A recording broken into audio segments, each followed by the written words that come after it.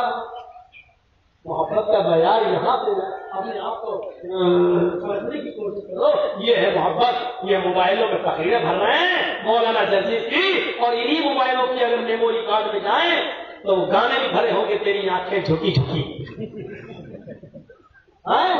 اور وہ کون سا چولی کے نیچے کیا ہے، بے شرم گانے۔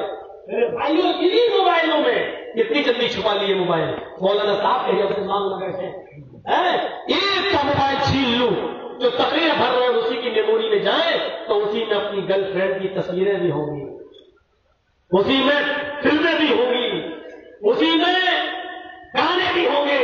مولانا جرجیت کی تقریریں بھی اسی میں ہیں، راضی رہے رحمان بھی اور خوش رہے شیطان بھی۔ ہم تو دونوں کا کام لے رہے ہیں۔ قیامت کے دن اگر اللہ نے جہنم میں پھینک دیا تو شیطان سے مدد لیں گے، جنت میں چلے گئے تو رحمان سے مدد، خوش رہے رحمان بھی راضی رہے شیطان بھی۔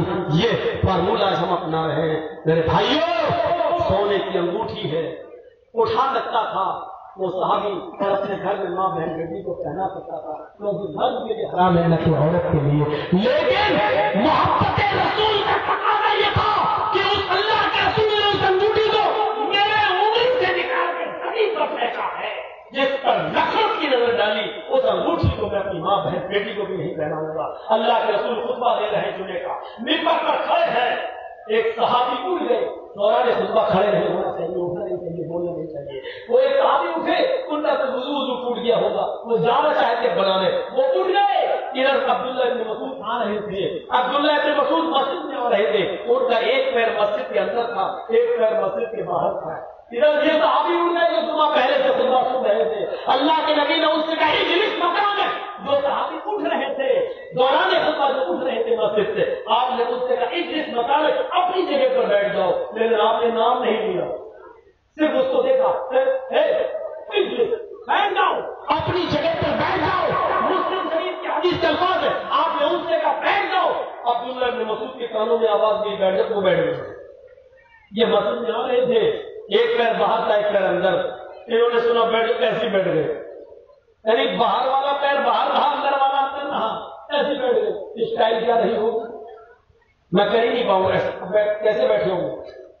اللہ کے رسول نے ان کو بیٹھے ہوئے دیکھا تھا، کہاں ہی عبداللہ ادھر آؤ، میں نے تم سے تھوڑی کہا تھا تم کیوں بیٹھے؟ اللہ کے رسول میں کیا جانوں آپ نے کس سے کہا تھا؟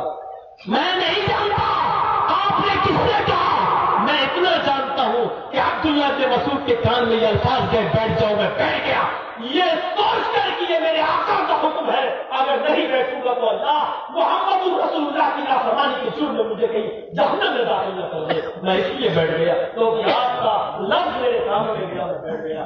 ذرا تصور کرو محبت رسول کیا ہوتی ہے، اطاعت رسول کیا ہوتی ہے۔ یہ 2 گھنٹے کی تقریر میری کافی ہے۔ میرے بھائیوں، میں جانتا ہوں کہ میں پہلے تک بولوں تو آپ پہلے تک سنیں گے، لیکن میں یہ بتا دوں کہ میرے گلے میں انفیکشن ہے، زخم ہو چکا ہے، میں تو بول رہا ہوں، مجھے بومبے کے ڈاکٹروں نے ایکسرا کر کے بتایا کہ ابھی کچھ دنوں بولنا بند کر دو، لیکن کچھ دن تک مجھے ہوتی ہے سازش، کوئی ایسی چیز کھا گیا جس کی وجہ سے گلے میں کچھ زخم ہے، اور بمبئی کے ڈاکٹروں نے ایکسرا وغیرہ کر کے تھوڑا منع کیا، لیکن تقریریں دی ہوئی تھی، پہلے آ نہیں سکے تھے، جیل میں تھے 4 مہینے کے بعد پھر نکلے، اور اب بھی نہیں آتا تو کمیٹی والے اور آپ لوگوں کا برا حال لوگ کرتے ہیں، جھوٹا نام دے دیتے ہیں، پریشانی نہیں سمجھتے۔ خیر حال میں آ گیا، اللہ سے دعا کرتا ہوں ہمارے لا ابھی پروگرام چلے گا اور بھی لوگ بولیں گے، اور لاسٹ میں جو بولے وہی دعا کرائے گا۔ ہم اللہ سے دعا کرتے ہیں کہ بارے اللہ تو ہماری خطاؤں کو معاف فرما دے۔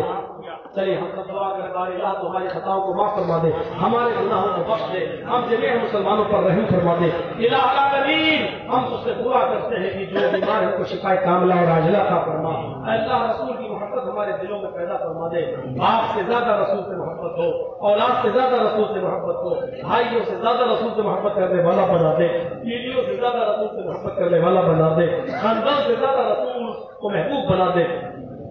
مال و دولت، تجارت، بزنس، مکانات، بلڈنگیں، سب سے زیادہ رسول کی محبت ہمارے دلوں میں پیدا فرما دے۔ اے اللہ آج ملک شام سیریا کے مسلمانوں پر ظلم و زیادتی ہو رہی ہے، اللہ ان مسلمانوں پر رحم فرما دے۔ اے اللہ جو ظالم ان کے گھروں کو اجاڑ رہے ہیں، ظالموں کو تباہ و برباد کر دے۔ اے اللہ جن ظالموں کے ہاتھوں معصوم بچوں کا قتل ہو رہا ہے، اے اللہ تو ان سے انتقام لے لے۔ اللہ ہم بے بس ہیں، ہمارے پاس طاقت نہیں ہے، اس لیے نہیں ہے کہ ہمارے پاس ایمان نہیں ہے۔ اے اللہ یا تو ہمارے اندر پکا سچا ایمان پیدا فرما دے، ہم خود انتقام لے لیں، یا اللہ تو ان کو انتقام لے کر ان کو تحس نحس کر دے، ان ظالموں کو اس ہستی سے میٹ دے۔ اے اللہ ان بیوہ عورتوں کی چیخیں ہمارے کانوں میں جا رہی ہے لیکن ہم کچھ نہیں کر سکتے ہیں، ان یتیم بچوں کی رونے کی آواز ہمارے کانوں میں جا رہی ہے لیکن ہم خود آپس میں لڑ رہے ہیں کہ ہم حنفی ہیں، ہم اہل حدیث ہیں، تیرے پیچھے میری نماز نہیں، میرے پیچھے تیری نماز نہیں۔ اللہ ہمیں اتفاق اور اتحاد کے پلیٹ فارم پر قائم کر دے۔ اللہ ہم سب کو آپس میں بھائی بھائی بنا دے۔ اللہ ہمیں آپس میں سب کو کتاب و سنت کی بنیاد پر ایک ساتھ جمع ہونے کی توفیق عطا فرما۔ اے اللہ ہم سب کو آپس میں بھائی بھائی بنا دے۔ اے اللہ ایک مسلمان کے پیر میں کانٹا چبھے تو دوسرے مسلمان کو اس کی تکلیف ہو، ہمیں اس طرح بنا دے۔ اے اللہ پورب میں رہنے والا مسلمان اگر اس کے دل کو تکلیف پہنچتی ہے تو اس کا درد ہمارے دل میں ہونے لگے۔ اے اللہ جس طرح جسم کے کسی حصے کو تکلیف پہنچتی ہے تو پورا جسم کراتا ہے، پورا جسم محسوس کرتا ہے اس تکلیف کو۔ اللہ ایک مسلمان کی تکلیف کو سارے مسلمانوں کی تکلیف بنا دے، ایک مومن کی خوشی کو سارے مسلمانوں کی خوشی بنا دے۔